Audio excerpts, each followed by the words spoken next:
कोई क्रोधित भी नहीं है, इसलिए मद्रराज के पास कोई अवसर नहीं किसी की शक्ति छीनने का।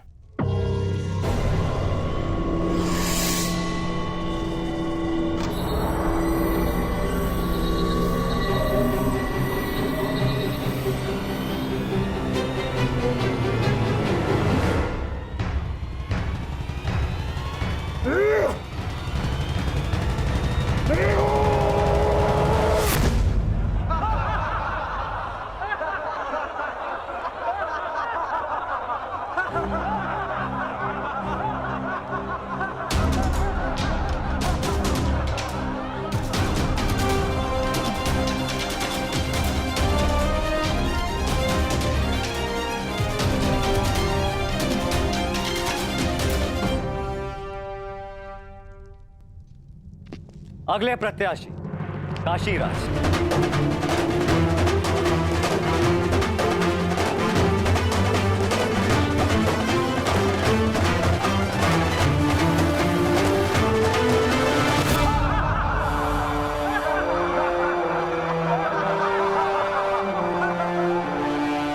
चाहिए असंभव लक्ष्य नहीं है सखा। प्रतिबिंब देखकर आकाश यंत्र में घूमती नींद का नेत्र वेदन संसार में भला ये कौन कर सकता है? एक नहीं 3 पुरुष हैं सखी, जो ये लक्ष्य साध सकते हैं। और वो कौन है? वीर स्त्री का आभूषण होता है सखी। धैर्य रखो, प्रश्न उठा है तो उत्तर भी प्रस्तुत होगा। 3 पुरुष ये लक्ष्य साध सकते हैं सखी। इस सभा में 2 उपस्थित हैं और तीसरा प्रवेश करने वाला है।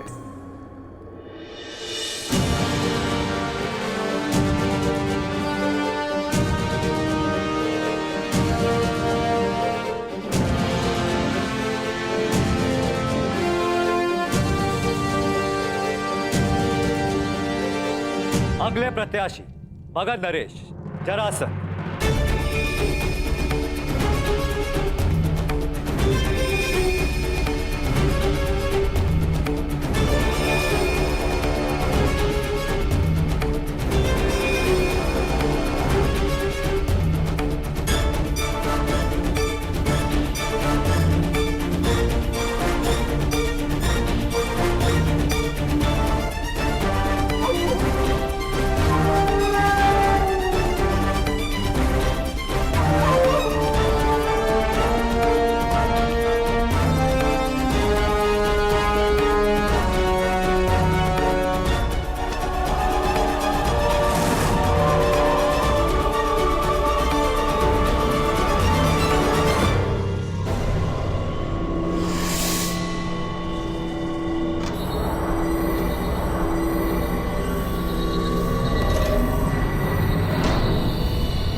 चलिए सखा, कम से कम ये विश्वास तो हुआ कि ये धनुष उठाया जा सकता है। वैसे सखा, क्या अर्जुन भी ये धनुष उठा सकते हैं?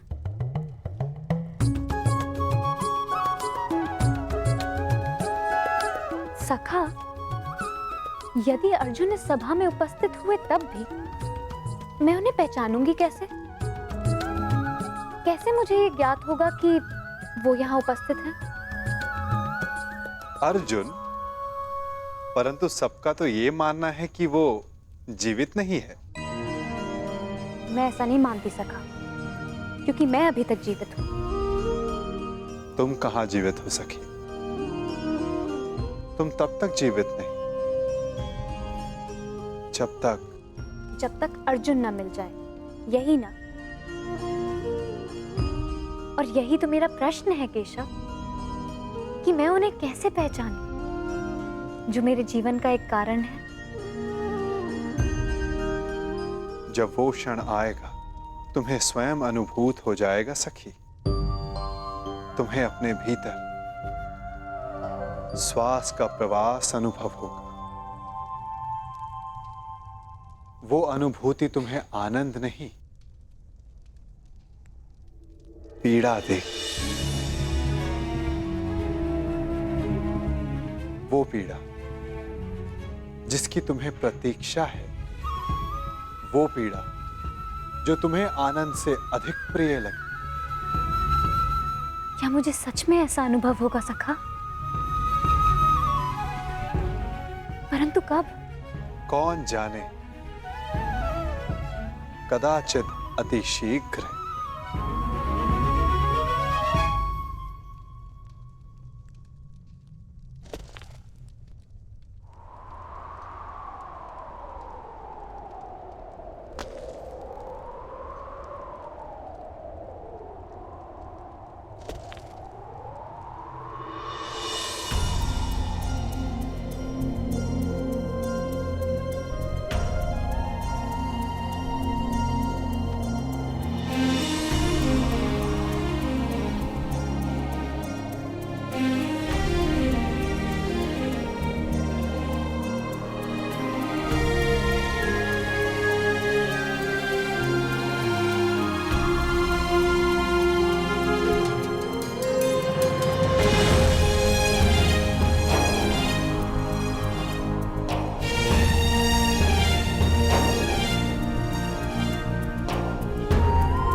क्या हुआ?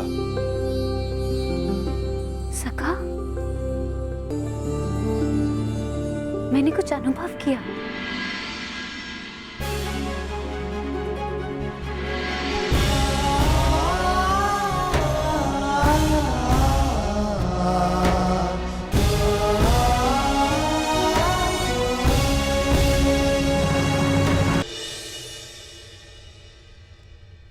यश भ्राता,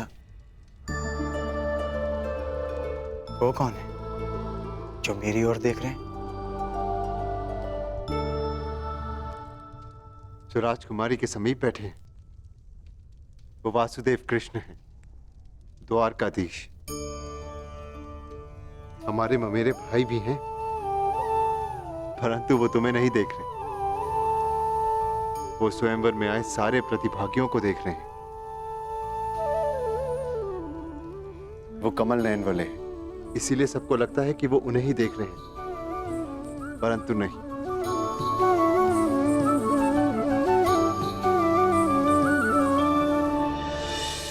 और अब मैं आमंत्रित करता हूं अंतिम प्रत्याशी, हस्तिनापुर के युवराज दुर्योधन।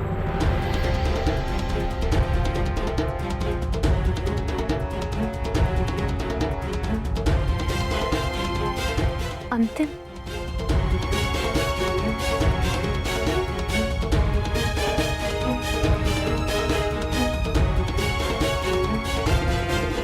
वो दिन कब आएगा जब मैं इस दुष्ट की छाती पर गदा से प्रहार कर पाऊंगा? शांत, ये माता श्री की आज्ञा है, स्मरण रखना। हमें यहाँ पर किसी की दृष्टि में नहीं आना है। हम यहाँ पर स्वयंवर देखने आए हैं और कुछ दक्षिणा ले, बस। मित्र, मैं जानता हूं कि तुम ये धनुष उठा सकते हो, परंतु स्मरण रहे कि तुम अपने पांव के मध्य तनिक दूरी बनाए रखना, ताकि तुम धनुष का बोझ संभाल सको। धनुष का एक भाग भूमि पर रखना, ताकि प्रत्यंचा चढ़ाते समय धनुष तुम्हारे हाथ से छूटे ना।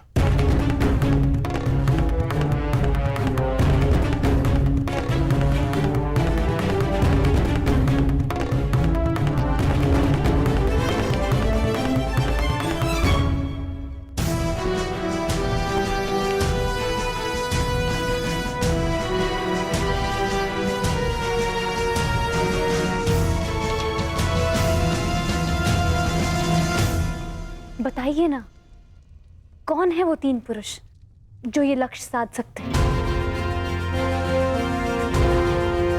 पहला मैं स्वयं, दूसरा पांडु पुत्र अर्जुन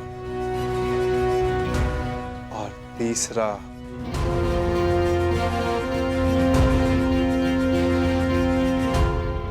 मैं राधेकर। मैंने संधान लक्ष्य देखकर ही किया, आपके नेत्रों में देखकर। कदाचित तीसरे वीर के लिए मैं आपका संकेत समझ गई हूं सखा।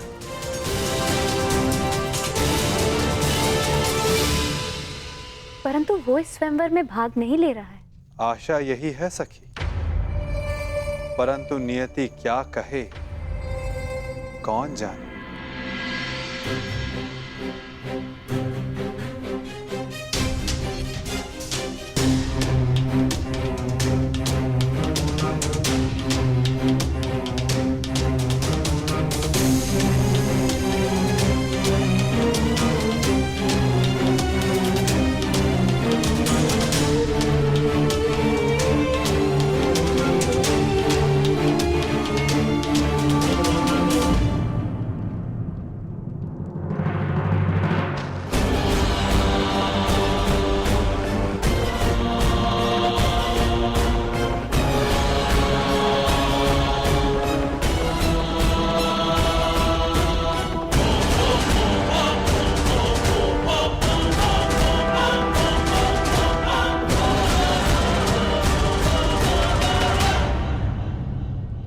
अपने पांव स्थिर रखना मित्र।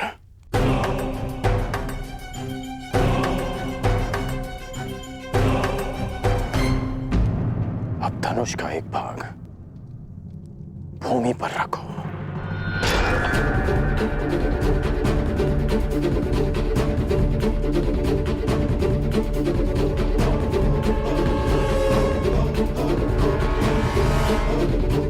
बल लगाकर धनुष को मोड़ो।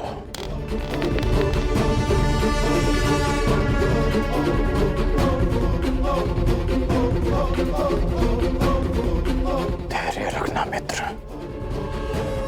तभी प्रत्यंचा चढ़ा पाओगे। ये दुष्ट कहीं लक्ष्य साध न ले। नहीं भ्राताश्री, उसकी पकड़ दुर्बल है और प्रत्यंचा तेलिए है। दुर्योधन के हाथ से फिसल जाएगी।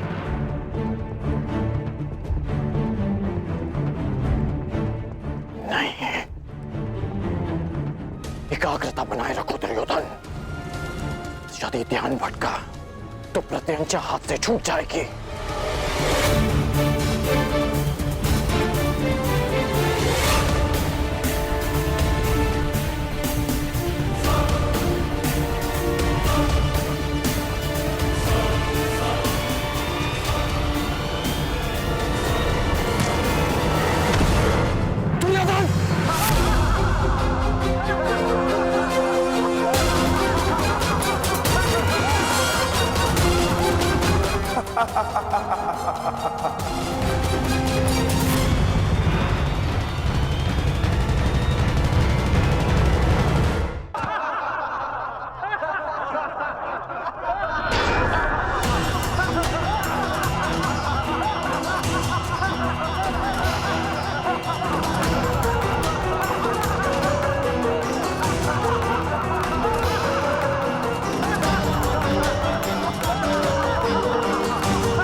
बस, क्या यही है संसार के सर्वश्रेष्ठ योद्धा?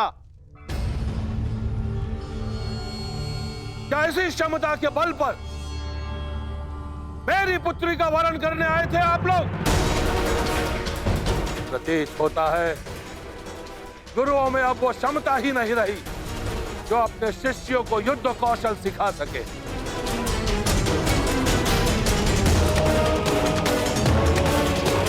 मेरी पुत्री का स्वयंवर अधूरा रह जाएगा, इस बात का दुख नहीं है मुझे। अभी तो खेद इस बात का है कि संसार के सर्वश्रेष्ठ योद्धाओं में से एक भी योद्धा ऐसा नहीं है जो इस परीक्षण में सफल हो सके। महाबली मानकर आप लोग अपने आप से छल कर रहे हो। चलिए पंचाल राज।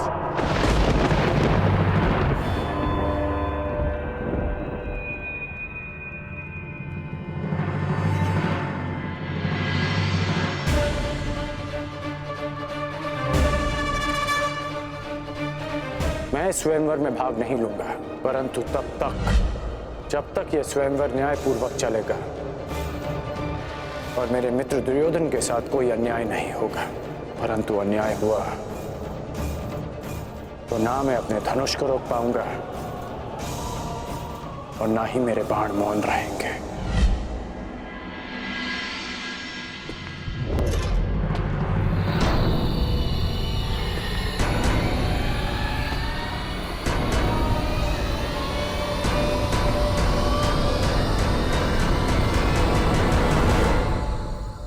छल तो आपने किया है। यदि आपको अपनी पुत्री के लिए एक धनुर्धारी चाहिए था तो शेष योद्धाओं को यहां बुलाकर अपमानित करने का छल क्यों किया आपने?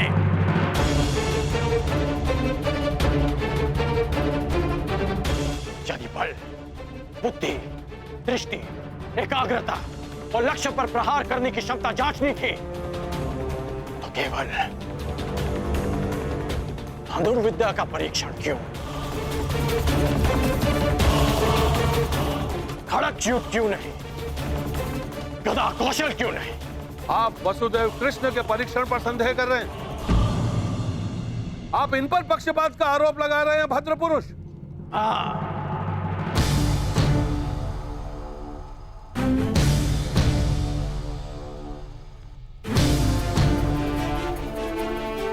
क्योंकि ये पक्षपात है। यदि ये गदा कौशल का परीक्षण होता तो मेरे मित्र युवराज दुर्योधन यहां उपस्थित सभी योद्धाओं को पराजित कर देते, परंतु नहीं, आपने ये परीक्षण एक पक्षीय रखा और उस पर आप महान गुरुओं की शिक्षा दीक्षा का अपमान कर रहे हैं। तो पांचाल राज, आपको आपकी ललकार का उत्तर अवश्य मिलेगा। एक शिष्य अपने गुरु के मान के लिए आपकी ललकार स्वीकार करता है।